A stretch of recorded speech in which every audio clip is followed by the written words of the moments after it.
Howdy YouTube, and welcome to this episode of the Gunman. So today we've got something a little bit different. As you've probably noticed already, we've got somebody else in the booth today. So the regulars to the channel will probably recognize Alan Jones. He's my apprentice. He's probably not too far off being a third year by now. I've decided to start making a bit more of an effort to getting him into the spray booth. So this job here is a Mazda 3, obviously a reasonable size hit in the rear end. So they did a new back panel on it, a new quarter panel that was.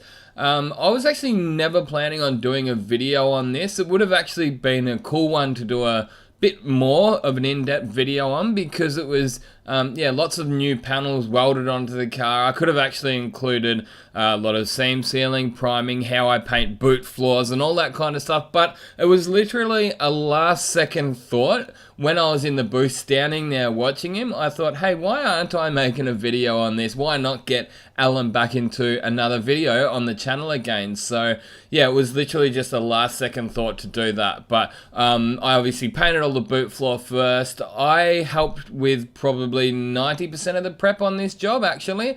I got most of it all ready for him, and then when it was ready to go into the booth, I did this quarter panel and this blend on this rear door here. That was mainly because the boss said, hey, will Alan be okay with that blend on that rear door? Will he not, make sure it doesn't take the color too far? So I said, okay, well, I'll take him in the booth. I'll be there with him. I'll do that blend, and that can give him a look at how I do it, and then he can take over from there. So that's when he took over. That's when I realized, hey, why aren't I making a video? And I just grabbed my phone out of my pocket, which is actually what you're watching this footage on, which I must admit, I'm actually pretty impressed with the video quality out of this budget phone that I've got. So it's an Oppo Reno 2Z. So yeah, pretty damn good phone for the price. I paid like 550 Australian dollars for it. That's just a side note, I guess. Some people do show a bit of interest in the cameras that I'm using and stuff like that. So yeah, if you hang around for a couple more minutes, we'll actually get the GoPro on Alan's head,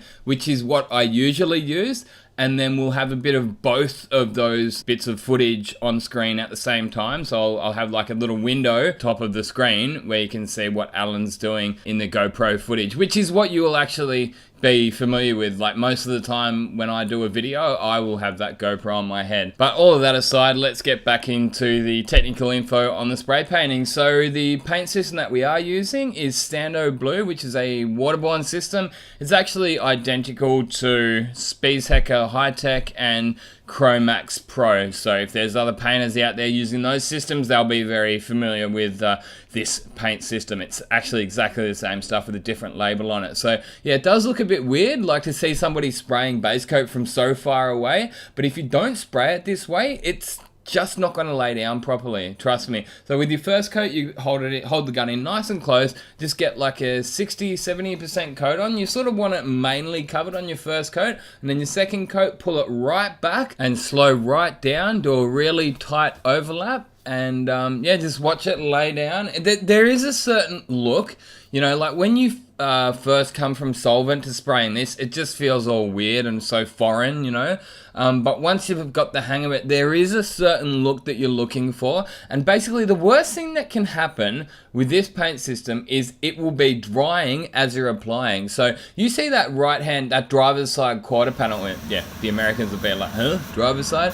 The right hand quarter panel that you saw just back there, how it's starting to dry.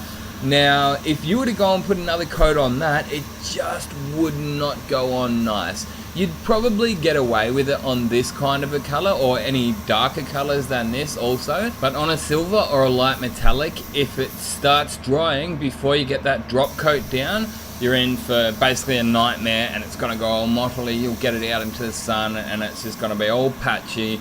And yeah, basically you really want to get everything right the first time with this paint system, which is why it's like everything's more important. Like all your prep work is a lot more important, even little things like this. So before we started spraying, I said to Alan, grab that spray gun, which he's using now, the one we put the color down with. I said, grab that and make sure it's spraying properly, because what can happen sometimes is you'll do your color matching, and then a little bit of color might come out the fluid tip.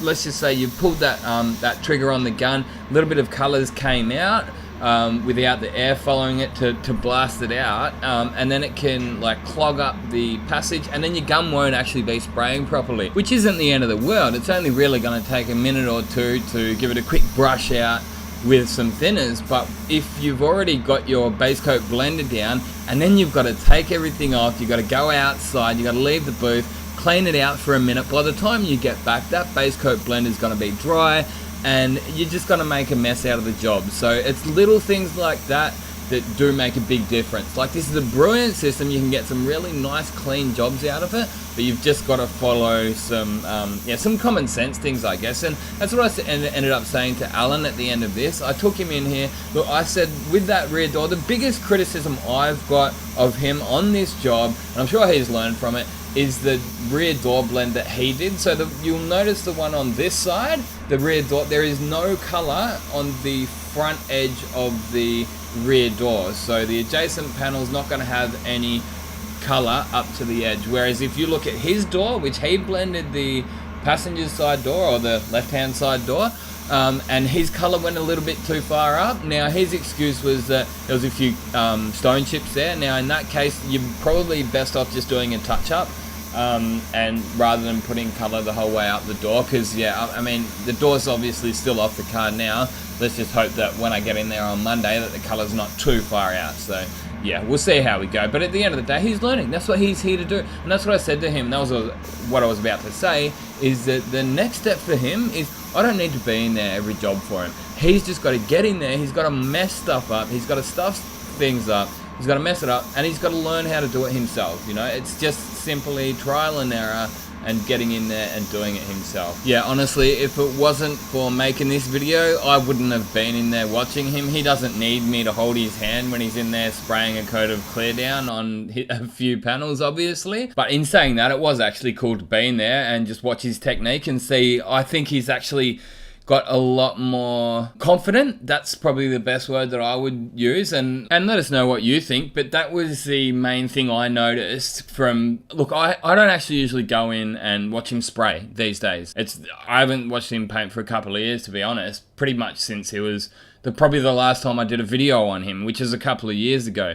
So yeah, the main thing I did notice is that he seems to have freed up a little bit more, like he's not as stiff, I guess, which is that's just what happens. Well, I was probably the same when I was the first year, although that was a long time ago. That was like 20 years ago, so I can't really remember that far back, although I do still remember the first job that I sprayed, which was like down the side of an XF Falcon in crystal mint green. I just did the clear coat on it, and it came out off the gun. I kid you not, the first exterior panels on a car that I painted didn't even get buffed. It came out that good. Like, there was no runs in it, and there wasn't enough nibs in there to even warrant buffing. So yeah, that was pretty cool. That's something that I don't even get most of the time these days, so I was pretty proud of that, and yeah, so I probably should be.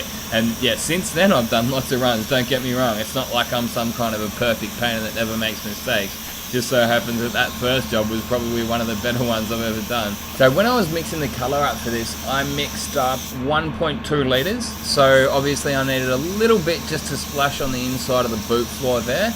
And it was down to about 1.1 liters by the time we were ready to start spraying the exterior panels. Now, that's exactly the reason that we did decide to do that back panel last. I said, look, let's leave the back panel to last. If we're gonna run out, we'd rather run out we can mix up an extra 100 mils, because this is a color that's been matched. And I was kind of tempted to mix up a little bit more, because I've found sometimes apprentices can use a little bit more paint than, say, myself, because I've obviously had a bit more experience, and I know how to save a little bit more paint when I'm spraying. But then, as far as this was with the base coat color I'm talking about, not the clear coat, so I decided not to mix up anymore. I was like 50-50 on it, and then the discerning factor was, you know what, if he is using more, like a substantial amount more, like an extra 100 or 200 mils, if he's using that much more, then he's not spraying it properly, because he's using basically the same gun. So especially for this job, it's my job to teach him how to do it properly, and if he's doing it properly, then he should use the same amount. If it turned out that we did end up needing to mix up another 300 mils to do the entire bumper, so like he's that far out, well then he can't be spraying it properly, because we're using basically the same gun. I think he said he's got a 1.2 TE20. I use a 1.3 with the TE20, but that's not going to make a massive difference. If anything, that's going to make him use less. And I think it turned out that he did have an extra 100 mils left over, which is what you want, especially on a job this size. You would rather have an extra 100 mils left over than have 20 mils. You know, you might think, hey, great, that's 20 mils, I didn't waste any, but 100 mils is handy to have, especially if it's already matte. And then with the clear coat, I came up to 1.3 litres, so I did my calculations and I said, I reckon we're up to about 1.3 litres.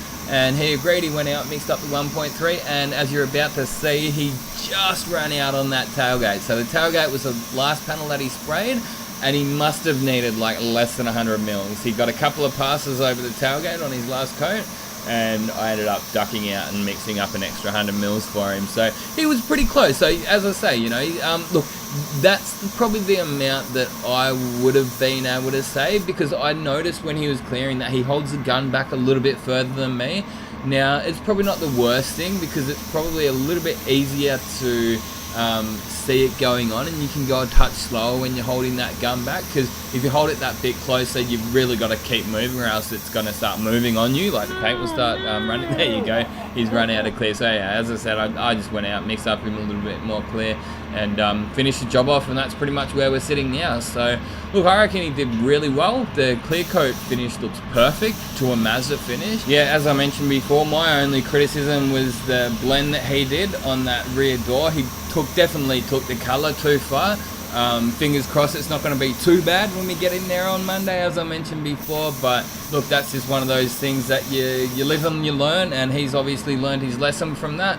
If we have to repaint a panel, then he'll definitely learn his lesson from it. But yeah, he did see a couple of stone chips in the door, and he decided just to puff a bit of color over it. But we would have been much better off just putting a touch up over that stone chip. Yeah, pretty much my rule of thumb is anything past halfway of your blend panel, touch it up.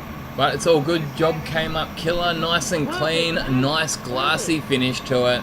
So yeah, obviously we just walked out of the booth, cleaned the guns out, maybe gave it a 15-minute flash off, hit bake, and off we go.